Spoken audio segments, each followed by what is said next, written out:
So, quite simply, this is all there is. This is all there is. It's everything.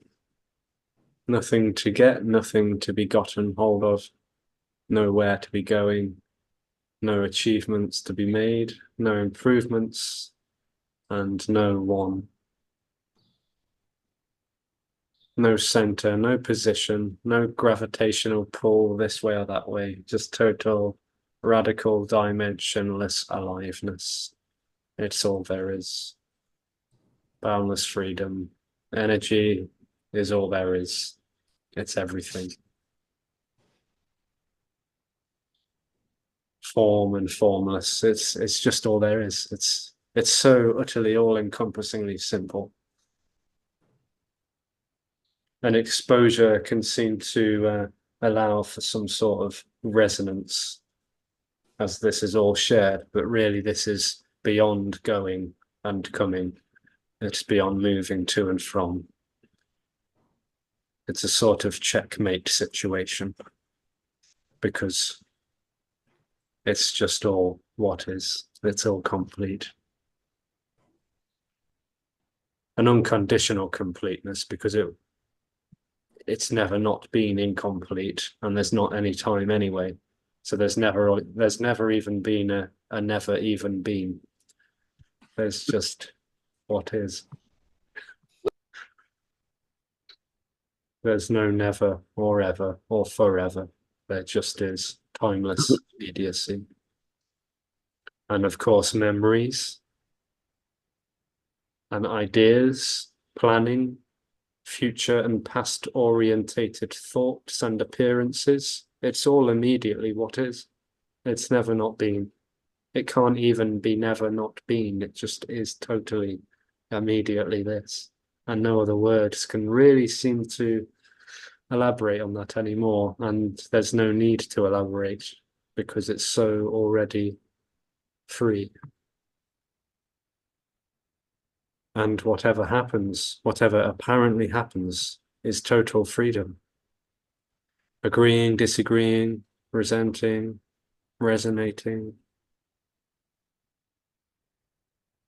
trying to get hold of it, trying to figure it out, trying to understand or acknowledge or know or honor or own, or trying to let go of any of those apparent things, wanting to stop wanting, craving, striving, grasping.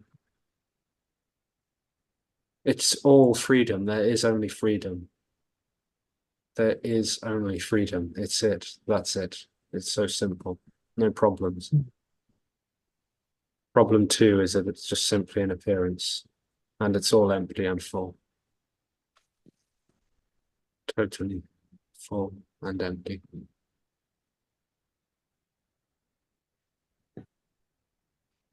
And this just seems to be obvious, as though the so-called individual experience of feeling real and housed in a body, and with the thoughts and feelings, the actual felt sense of being in control and having a meaningful, purposeful direction in life, and feeling distant and separate from what is. It's all what is.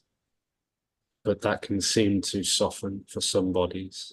So it is said that this is a very simple response, a compassionate response, but also an uncompromising response, which has no agenda to change or fix anything, because nothing is broken.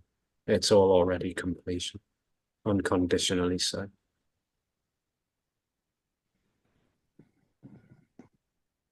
And it seems as though when there's apparently an openness, a readiness, or some kind of receptivity on behalf of no one, obviously, this can seem to just become a little bit more obvious. But even the apparent process of it becoming more obvious is also illusory. There is no real process or progress. There is no real falling away. So as though it could become obvious, it's also obvious that the becoming of obviousness is also a dream. And the liberation that I, a separate self, want, it's never found, lost, it's never discovered, it's never revealed, and it's certainly never obtained, because it just is already everything. All that's longed for is what is already timeless and immediate. There's no direction that it could be found or lost. It just simply is all there is.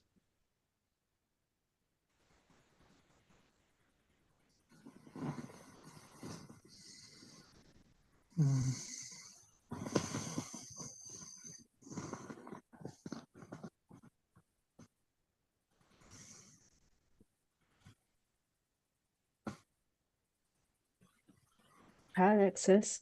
Hey, Hey, nice to see you. Yeah, it's been interesting after our chat last week. I think it was last week, wasn't it? Yeah. Mm.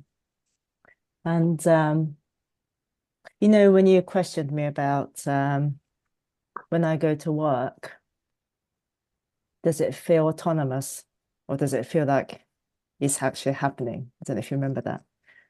But it's like I didn't that time when you questioned me that I couldn't answer it straight away because there's the feeling of autonomy is just gone. And it's now the place where it's just doing things now, if that makes sense. It's just life happening. yeah, yeah. Yeah, for no one. And there's no like you're saying about the dreamers, there's no destination, there's nowhere to get to. There's no agenda. So it's just like a flow of events happening. Mm, But in a world of like there's agenda, destination, time, and everything, that can actually coexist exist as well without happening, without sort of like resenting it, resisting it. And that's all very free and beautiful. mm. Yeah, so that's what's been happening. Another interesting thing this felt after we spoke is that I think you mentioned at some point in your videos is that when somebody comes to these events and meetings, like the sort of constricted energy opens. And sometimes apparently it can happen that the constriction energy can open up and then you might have this like how do I say glimpse, I don't know if that makes sense. But what happened for the parent me after the meeting is like the spontaneity just really went wild. It was spontaneity. So it just became more like spontaneous and more playful and more joyful. And that was beautiful. I thought that was really good. Yeah. Yeah. Just wanted to really share that, with you. Other thing is, oh yeah, I was speaking to Tony Parsons and he says his love to you. Oh, Yeah. that's lovely. Yeah. Yeah. Well, that's it really. Thank you. That's really sweet. Thanks, now. It's okay. Thank you. Yeah, so it feels like there's some kind of openness been happening. Yeah. Yeah, totally. It's magical. It's amazing. It's magical, flowing, and it's just so joyful. Like when I do my work now, which is with children, as you know, it's like just playful all day. There's Mm, nowhere to get to. There's nothing to do. Just enjoy that flow of the energy and the aliveness you were describing. mm. Really, really good. Effortless. Mm. Yes, yes. the revelation that not only everything is effortless, but that it's all, again, always is misleading because there's no real time, but never has it not been effortless. Yeah. Or Mm, mm, there is only effortlessness. Yeah. yeah. Which of course includes tension and contraction and, you know, pain and it's all. Yes. Yes. And everything and anything is allowed to have, to exist. And yeah, there's no duality in that. Yeah. Mm, mm. Mm, mm, mm.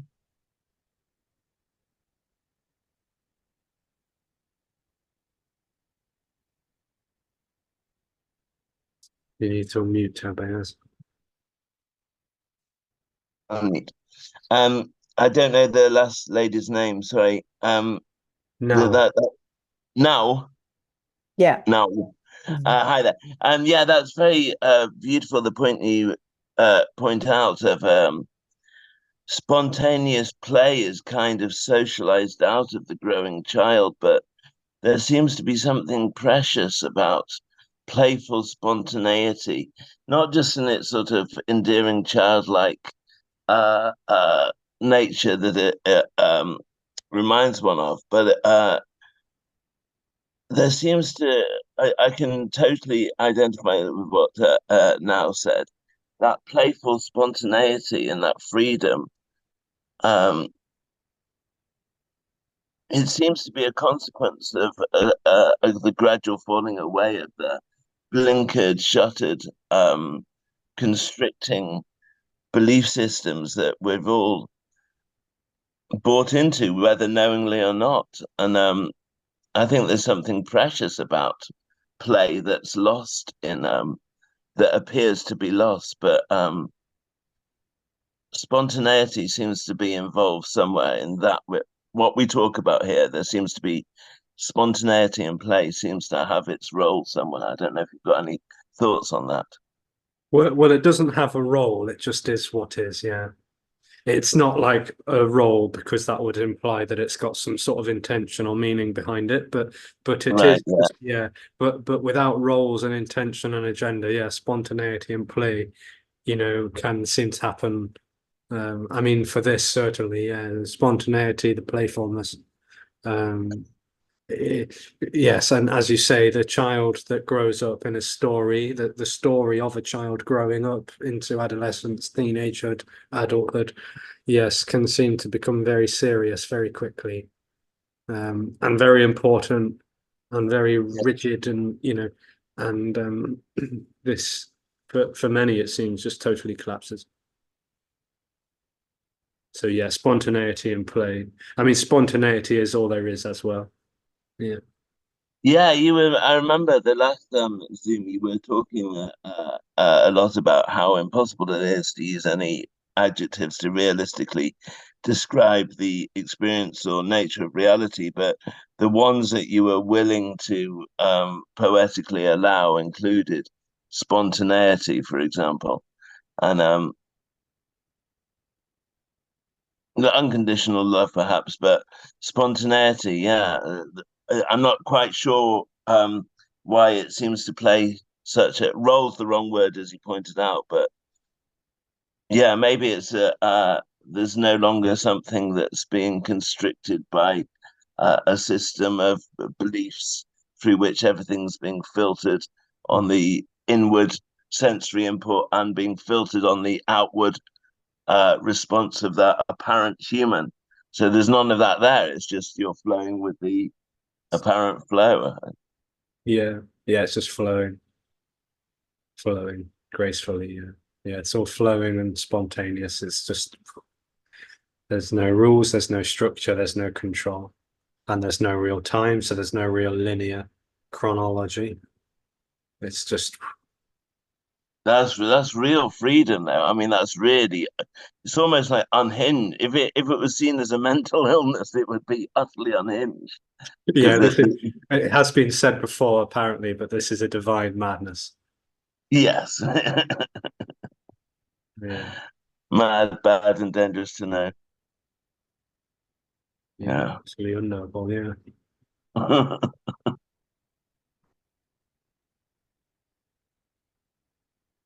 Is all fear the fear of death? Mark asks. So the ultimate fear for this me-based dream is the fear of death. Yes, and of course it's the fear of the unknown, and in this way, fear of the unknown is death. It's me, this illusory subject-object experience lives in and as knowing. So the experience of knowing is the experience of life as me. And it fears the unknown. It fears unknowing, because unknowing is its apparent illusory end. However, body can become afraid of being in dangerous situations. That is probably connected to the fear of death as well. But even fear of, being in pain or whatever can seem to happen. But it all seems to come to the fear of death one way or another. The fear of for the nervous system and the body. But in the dream, all fear is the fear of death, yeah. Fear of the unknown. There's no real distinction made between those. The seriousness of life seems to be what kills the joy and makes life very dull. Yeah, seriousness and dullness seem to intertwine somehow. So interestingly, when this dream is so seemingly alive, everything seems dead. By being at a distance, it feels real solid and dead somehow, and as though that thing just totally illusorily collapses. This is the death, this is unknown, and yet everything is total aliveness. Yeah, it's utterly paradoxical. I mean, that's just the way it seems to be.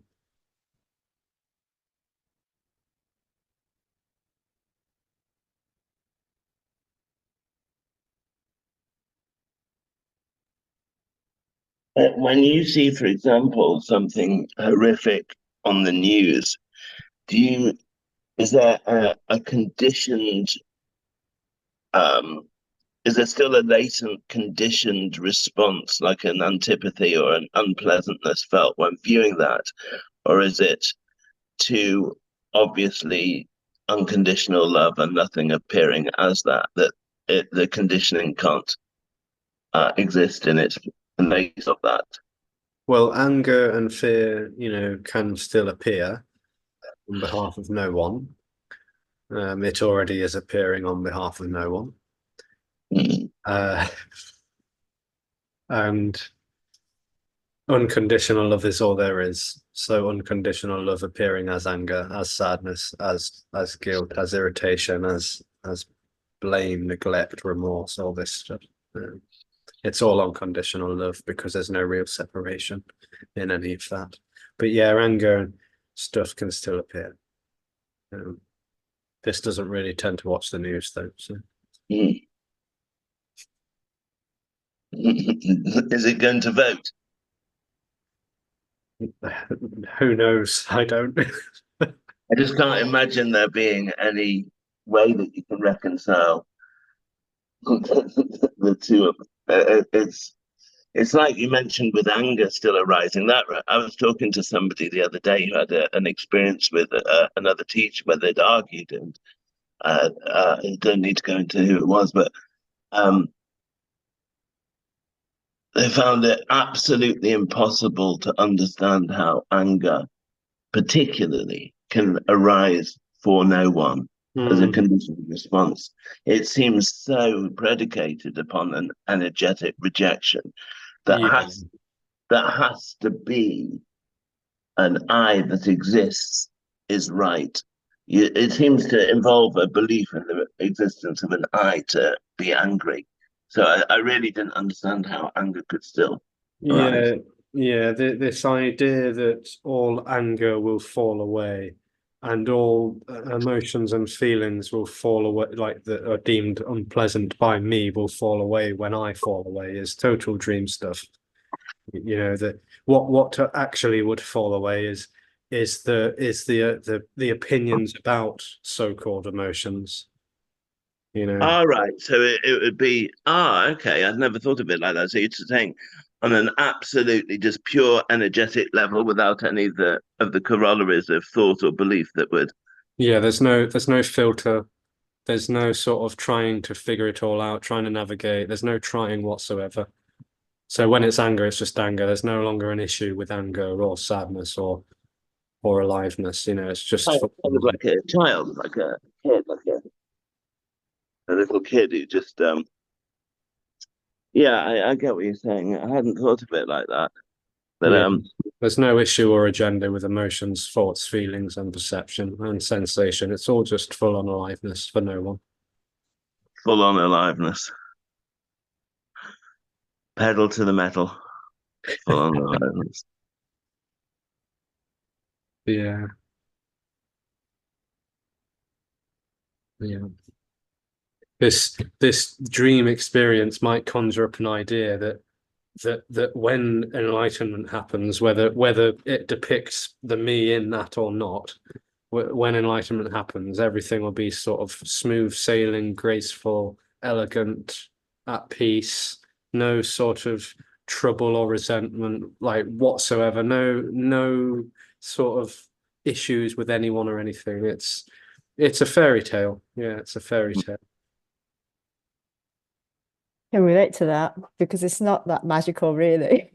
It's not No, like, no, it's very ordinary. it's all magical and yet not magical at all. There's just simply what is, yeah. It is, isn't it?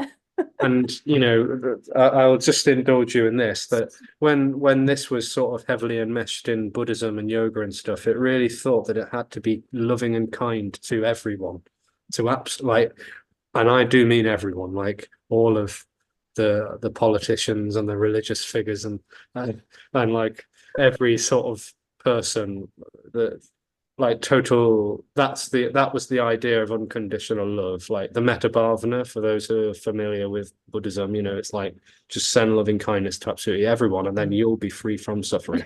It conjures up an idea that enlightenment, freedom, true freedom for the individual is to just be equanimous and loving to everything and everyone.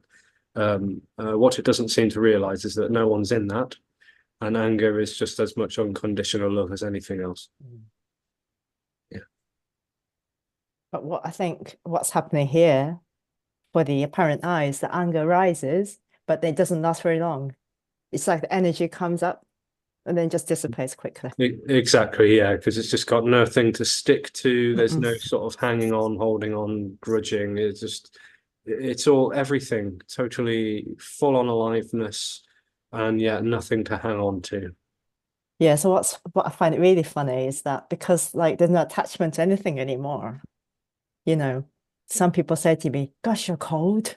It's like a cold person. No, it's not like that. Yeah, yeah. If anything, it's the opposite. Yeah, Yeah, it's the opposite. yeah. Oh, so funny. Because this used to have a huge problem with anger in a so-called past. Like it never got angry because it was suppressed, basically. Mm.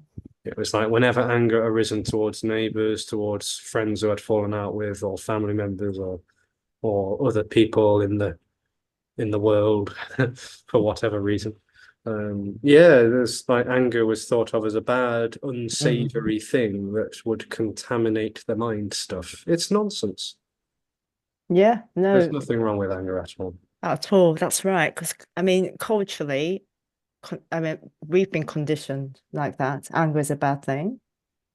And coming from Buddhist background, you know, there's a lot of things I could understand about what you're saying about love and kindness. Mm. But no, sorry. No, it's a big BS. Yeah,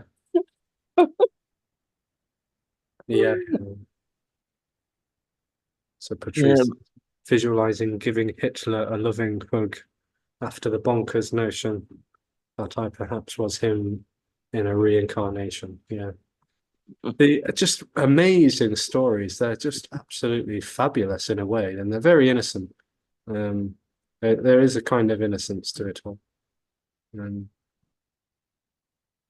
And you know, it's sort of inevitably always paired up with this idea that freedom is in this direction. Like, you know, if we talk about anger, let's all sit around and figure out what to do about anger, you know. Then we'll steadily or bumpily or suddenly move towards unconditional freedom. Yeah, and it's just it's very sweet and innocent, but it's just dream stuff. Yeah. Well, I don't know about you, Alexis, but something that I did notice, certainly during my monastic career phase, was that when you're talking about things like anger and lust, particularly, those two particularly, which are prescribed, you know, if you're a monk, that's something you're meant to be avoiding, right? Lust and anger. They're two things that I found indicated an absolute, for the illusory self, an absolute belief and investment in what's really going on at that moment. As in, I'm so confronted, I'm going to scream and shout, be angry, or I'm so involved in this moment that lust is overwhelming. Like, she's so hot, I've just got to, you know, you're absolutely there in that moment. It pulls you towards the illusion of the real in a more profound way than just ambling through what you might take as being real. But anger and lust seem to show that there's been a huge personal investment in that moment being real, and you're real and you want to get involved in it. I imagine that's the reason why monasticism and spiritual paths steer one away from those things. But you know, without a real you there, then you're just talking about gradations of an illusion. So it doesn't mean anything, does it? Well, nothing means anything. Ultimately.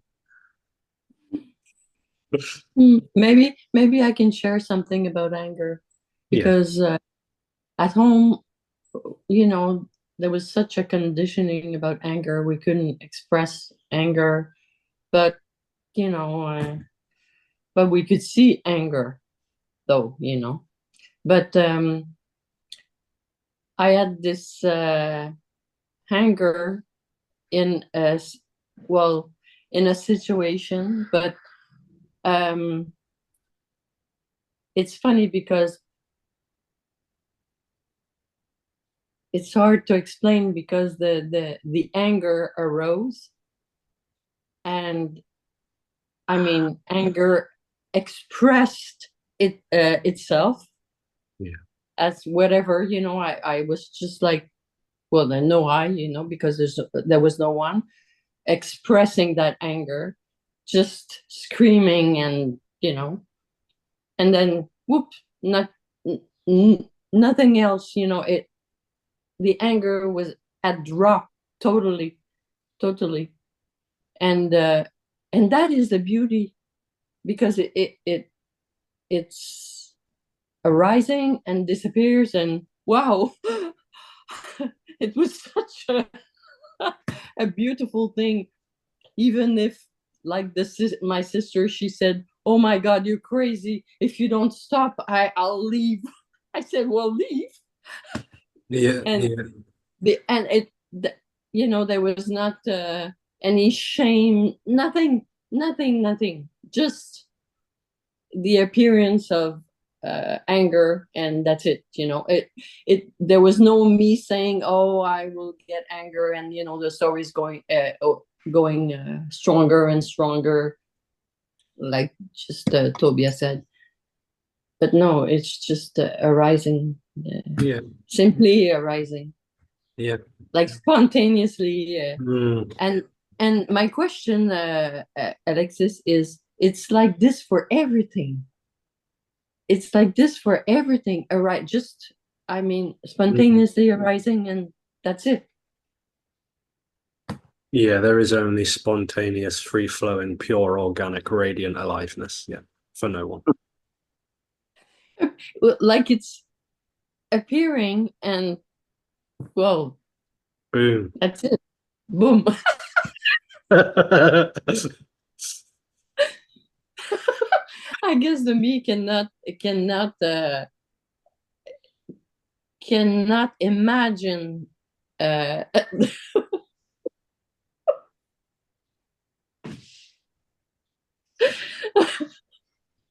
but this is such a wonder, when this story happened. Oh my God, what a liberation. It was so wonderful. Yeah. And there's, who told us, there's no us and no who, but who told us that anger was not okay, or never wrong, never right, just spontaneously appearing. Yeah. Yeah. Oh, that's the joy. It's like there's an allowance. No one's allowed this, but it's happening, and just happening and not happening. Yeah. Yeah. You still feel moments of beatitude and grace with the unconditional love that you find as the nature of all being expressed. Well, unconditional love isn't discovered, it just is all there is. Yeah, I suppose I phrased it badly. It would imply there'd have to be an experiencer there to experience it as grace. Yes. Yeah, there's not really an answer to that question, is there? Yeah, unconditional love is never known or found or revealed or related to. It just is all there is. Yeah. Yeah, because then it'd be conditioned. Yeah. So even the sense of someone looking for unconditional love is unconditional love. Yeah. Yeah. It's just totally all encompassing. And the appearance can just be like an explosion, just like you just said, boom, Yeah, it's but explosive. the boom can be anything. Yeah, even boredom, even so-called dullness is full on aliveness. Yeah. It just doesn't seem like that to me.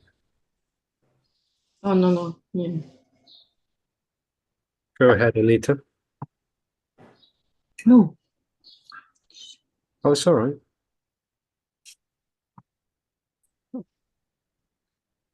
Sometimes it feels like it's difficult to speak.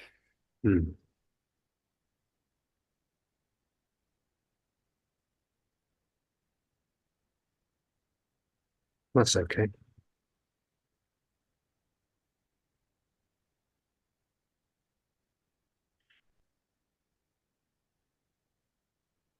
Yeah, and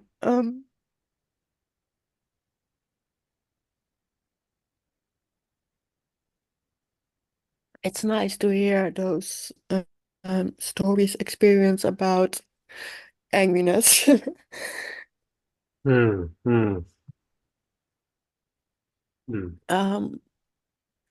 Maybe I'm a little bit jealous. Yesterday I was angry and I still feel it in my body.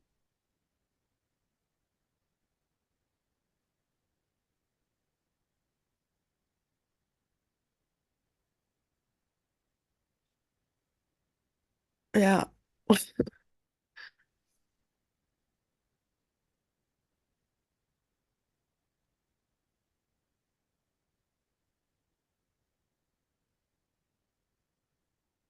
I have more kind of a feeling that it has a kind of a negative effect on my body.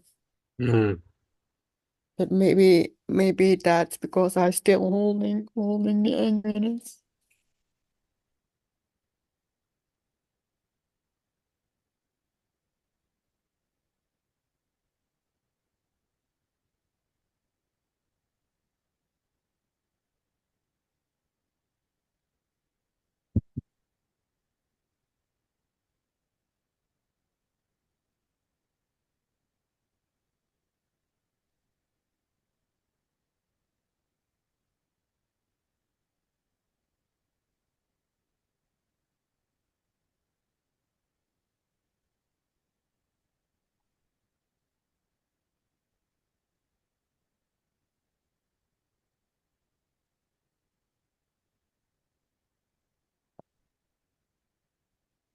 I think the most important thing in the world is to breathe.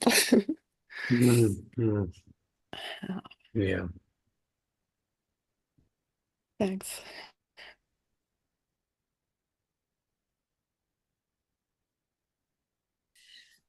Alexis, I was going to ask, why is there such a difference? You know, there's no reason, there's no meaning for anything, and there's no why. But it seems there's such a difference when a me puts a story on it, or a judgment, or whatever, and like it's really unimaginable, you know, like anger arising and just disappearing, just boom, and then a me having this anger is totally like different, because it's grasping the that energy, you know. Grasping the energy. Grasping the anger energy. The me is grasping the anger of energy and put and you know, it owns it. Yeah, And the dream of there's ownership. no such, yeah, there's no such thing, you know. There's no such thing. I mean, Yeah. that is pretty much the epitome of non-duality. There's no such thing.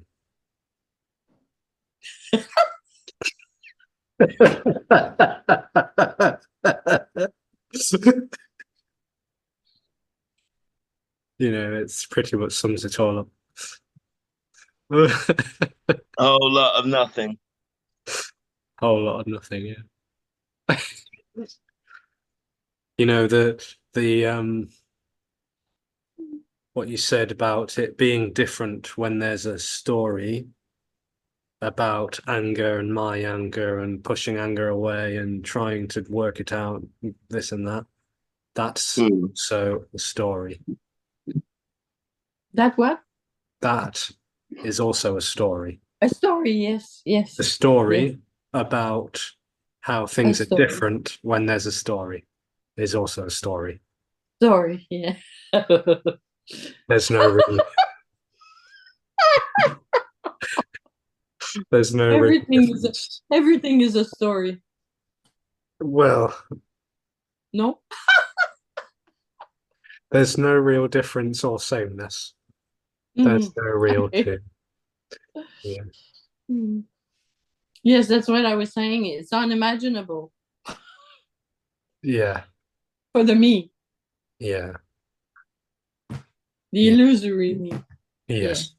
Because a story might be that things will be different, or that I will be different, or this, like everything will be better, or, you know, different. But different implies two, it implies a destination and a journey and so on. Implies a comparison. There is no difference at all. There's just what is. No sameness, no difference, no equality. Yeah, like what happened is just like a thought, you know, saying, oh, why is it so different? It was like just a thought. Yeah, yeah. Grasp and, you know, Yeah. made a story out of that thought. Yeah. Yeah.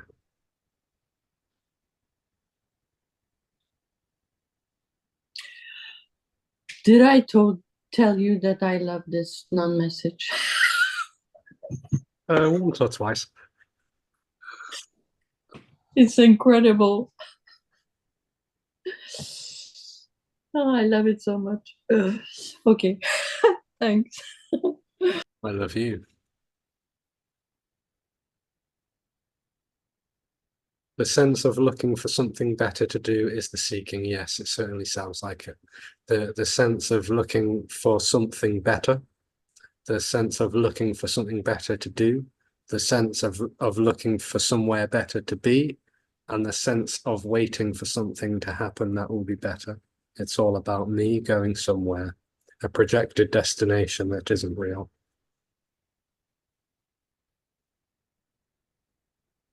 They all seem to be the same story, just, you know, with different colors or flavors or something. And it's all perfection.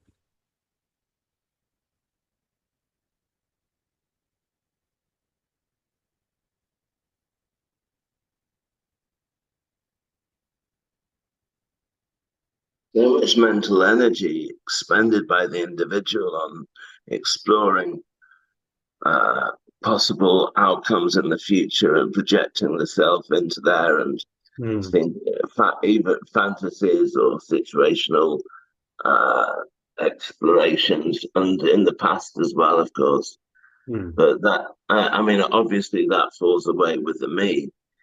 But even just as you start to resonate with this message and the lack of belief in the reality of there being a linear past, present, and future, it almost feels like that habit falls away, but it also feels like there's a cessation or a reduction in the storage mechanism of the mind of putting things in the past and the future and exploring them there, because it's no longer underpinned by a belief in the actuality of that paradigm.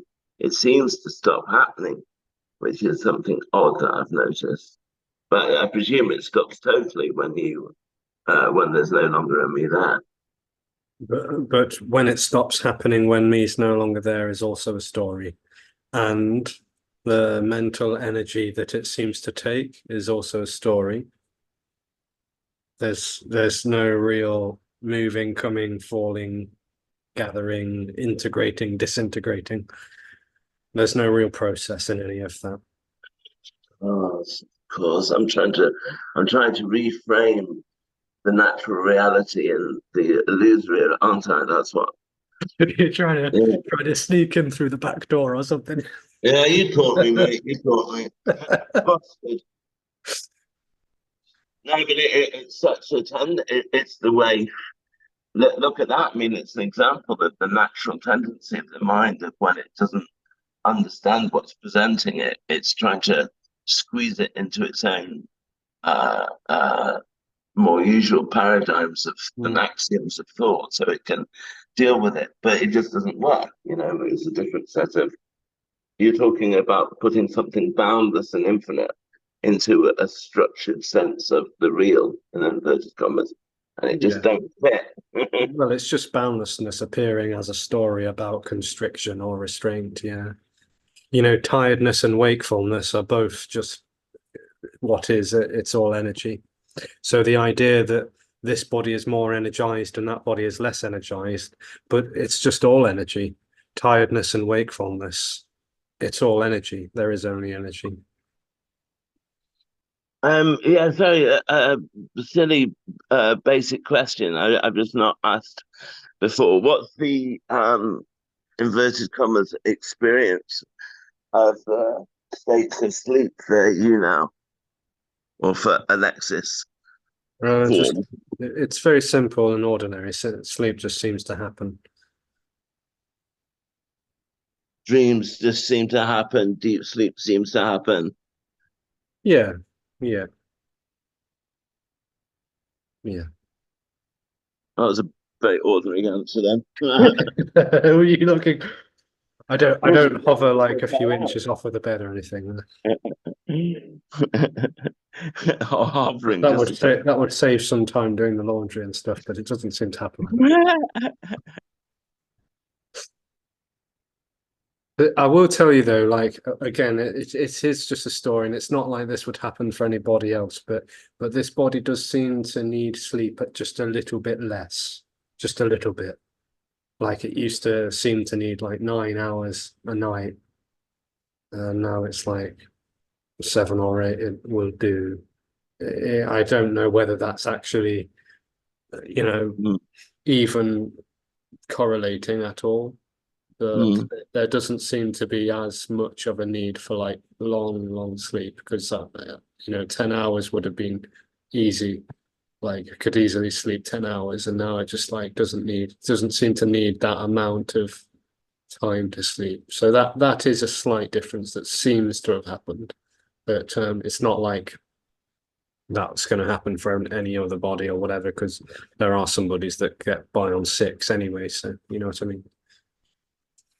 Well, Yeah, I have 2 nights in the week. I don't go to sleep at all. I'm a world champion insomniac. It's like I never sleep for more than about an hour or so, partly yeah. because of the back pain, but normally we'll be sort of up and down in the night, and then one night I might be writing all night, or yeah. Um, no, it'll be interesting to see any changes there. Yeah. But But there's no sort of rules, and there's no correlation necessarily, and there's no real order or structure. Mark has asked, all that is happening is perfection. My Wi-Fi is slow, so I can only write questions. And of course, maybe you've seen this coming or not, but that is also perfection. Perfection is unconditional perfection. The way that it's being talked about is got nothing to do nothing to do with the idea of better and worse. The way in which perfection is seemingly depicted by the separation sense is that it is in contrast to imperfection. As you probably know, it paints all sorts of weird and wonderful and ridiculous pictures of what perfection looks like. But it's suggested that unconditional perfection is all there is, without any sort of plan or grand design or creation. It's just all there is. I think the ancient Greeks were onto something when they used the word utopia, which, if I'm not mistaken, means nowhere. Yeah.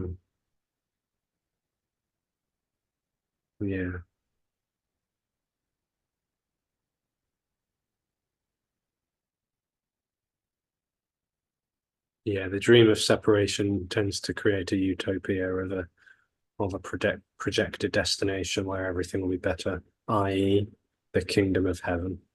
Mm. The Garden of Eden, or Don't you feel though the Edenic story, the pure Adam, lands as well, of course, yeah, but the story of Adam and Eve, Hmm. I don't know.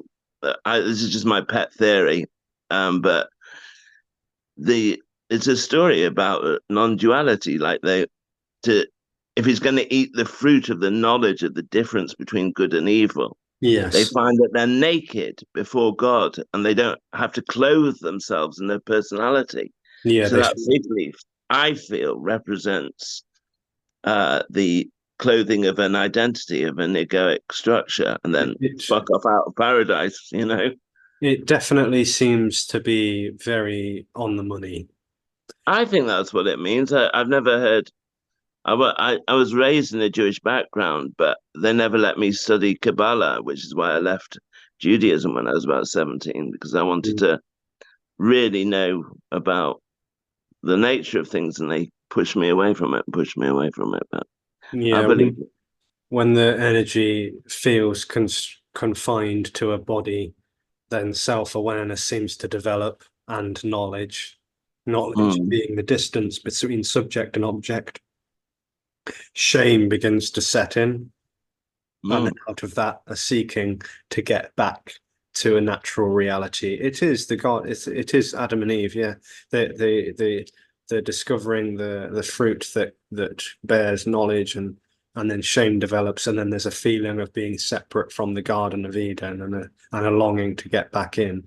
And of course, it's revealed that there was never a real separation. There was never a falling out of paradise. Paradise is all there is, unconditionally so, of course. Yeah. I just love the way they describe it as the fruit of the tree of the knowledge of the difference between good and evil. So you're eating the knowledge of duality, literally sort of taking the dualistic experience inside you. Maybe you can please speak for yourself.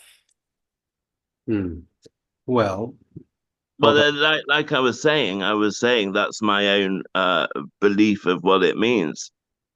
That I'm doing precisely that. okay.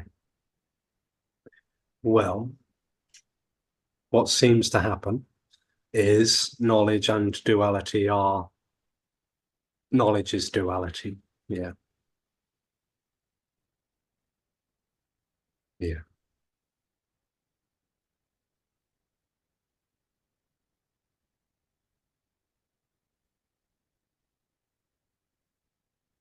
It has to be, doesn't it? I mean, you can't have knowledge without duality. Without separation, yeah. Yeah, without subject object.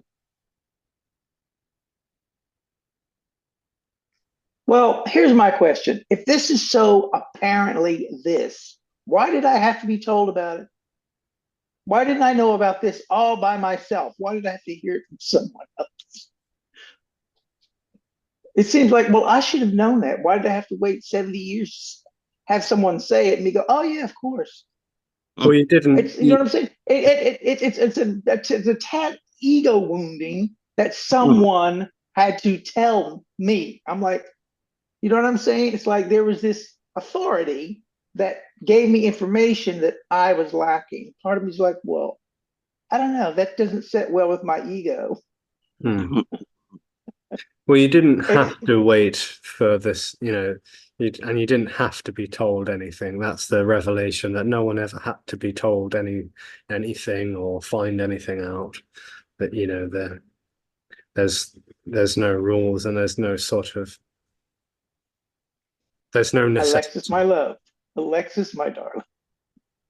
Why didn't I see it much, much sooner? Well, but you that's never see that's it. just what apparently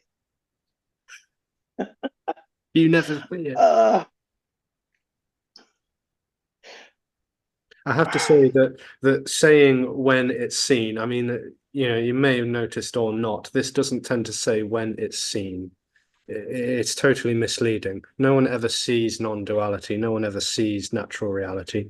No one ever sees liberation. It is the end of the separation experience.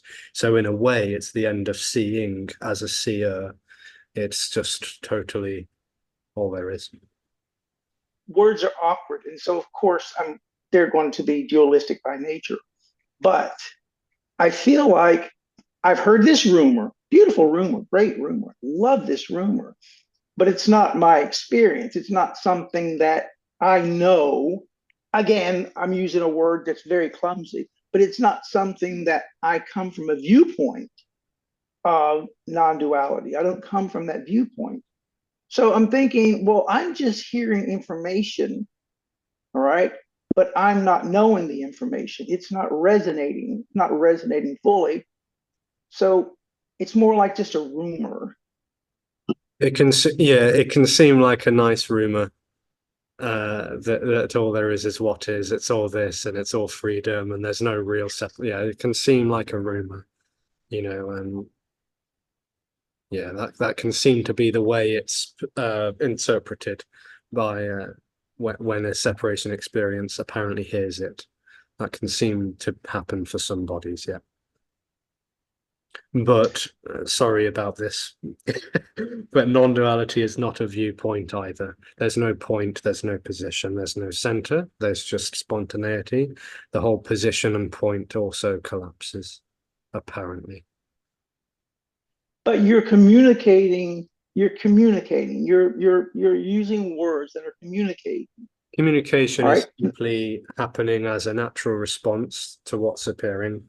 There's no sense that someone's like relating from one position to another position. Okay, so the great void is communicating to no one, by no one. No, it's all a void. It's all void. And so I have to, well, if I'm going to say anything, I have to use words. What I'm saying is there's resonance, but there's not resonance. Do you know what I mean? Residence, did you say? Resonance, something resonates. It resonates. It resonates. It resonates slightly, but it doesn't resonate to the point to where there's just resonating, just the experience of Mm, whatever that is. mm. I'm frustrating myself with this bullshit. Yeah, it can. Well, it can. It often is frustration for me, the illusion. Yeah, because it feels like it's going to get somewhere with this, or maybe it feels like it's going to get something, and it doesn't. Well, no, it feels more like, well, why tell me now? Mm. I that's how it feels. Okay. Another Go ahead. revelation is that no one's telling anyone. I knew you would. But do you understand what I'm attempting to communicate? That I'm like, okay, great. I hear what you're saying. There's nothing I can do with that except say, okay, that may be so, but that's not a truth. That's not a truth for me. Yeah. Oh, it's definitely not the truth. I could have swore I just said that. I mean, if you've come, But that come here to get the truth, you may be very disappointed.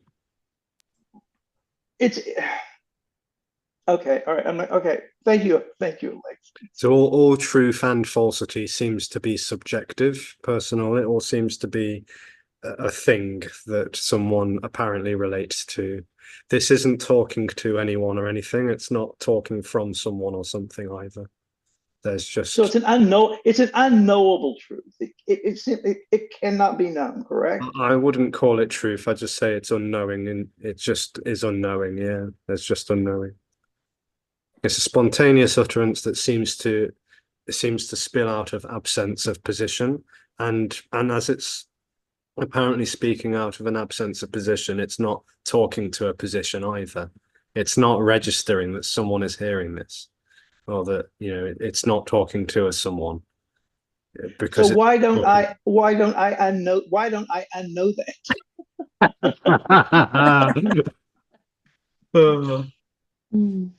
Because it's your apparent absence, that's why.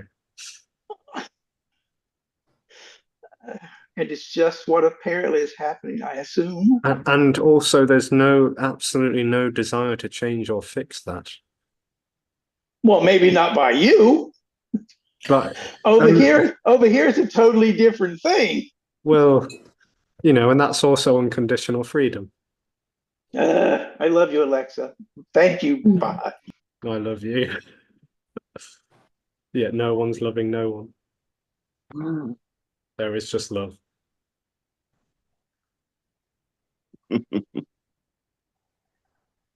Well, Alexis? on that front, I'm sorry. Go ahead.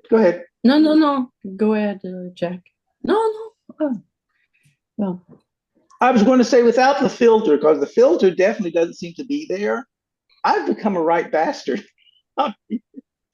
There is, it just pours out. I mean, there's some, yeah. It's like that filter is not there. I don't even know when it's going to happen, but when it does, it feels wonderful for this body. But the person on the other end of it looks at me and goes, "Have you lost your effing mind?" Yeah. Because relating collapses. It's devastating. This can erupt. It can erupt. Oh, yes, indeed. Yeah. I used to be so worried about being polite and kind and nice, and let me tell you, not so much. And it's not a choice. It's not a choice to be a right bastard. It's just that there's a speaking. The speaking seems to be true, but it's sometimes not very compassionate. It's just, and I don't feel sorry that it happens. It's like, wow, yeah. Yeah. That's just an observation. I wasn't asking you to fix or comment. I'm just saying it's just an observation. Things I used to tolerate, I simply take. I'm losing all my social graces. It can happen. Yeah, it can happen. Oh, yeah. Uh, You know, all right. Sorry, Ollie, go ahead. some bodies will have to, you know, not have to. There's no have to in anything. There's no shoulds or shouldn'ts, but some bodies will leave spouses and friends. You know, that jobs and all sorts can collapse because there's just no ability to pretend anymore. There's no ability Yep. to because there is obviously no control that, you know. So yeah, this is not necessarily a better outcome. Some bodies, like, yes, there can be total devastation and yet no one in it. Yeah. Yep. Yep. Yep. Yeah. All right. Thank you. Thank you, love. Thank you. Yeah. Alexis, I was going to say, I don't like the word something knows, but something knows uh, that it's always been the unknown. Because, there's this like thought saying it cannot be only this, So in a way, it's like, I know it's a story, but it's like, how would you express it? Like, I mean, there, everything is unknown, but it's like in I don't know if it's in the body, but because we always want, the me always wants something other than what is, and like it's like it knows that the only thing is what is. Yes, it's perhaps it What's would that? sound Little something, that mm, we call it resonate, but sorry. it would seem like someone or something knows this, maybe.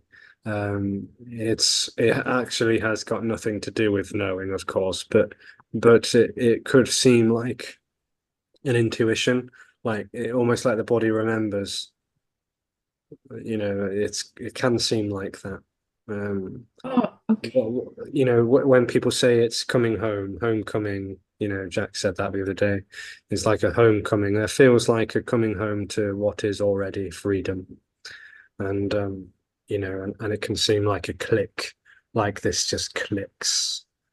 It's beyond the polarity of knowing, knowledge, and knower, position, subject, object. There's just a click that can seem to happen, a homecoming that is beyond illusory duality, polarity, two-ness. Yes, because we're using, we're using words which are duality, so it's hard to you know yeah. Okay. That click seemed to be more in the body than the mind. It seemed like it was more internal, that feeling of homecoming, that click. It wasn't a mind thing, because the mind immediately goes, well, mind's like, okay, I sense something, but what is that? What is that? And that's the question that the mind wants answered. What is that? Why don't I know what that is? Even though it's intuitive, even though it's on a level it's felt, it just isn't processed. It's not processable. I can't process that. Yeah, I mean, there's no such thing as the mind.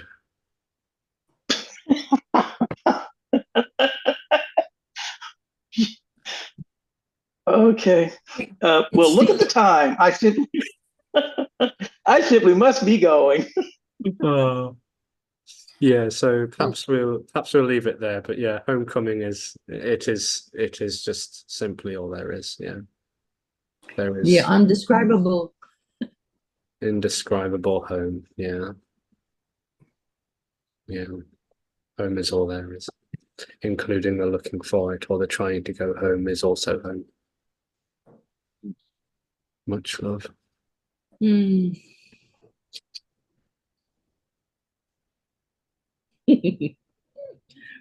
Mm.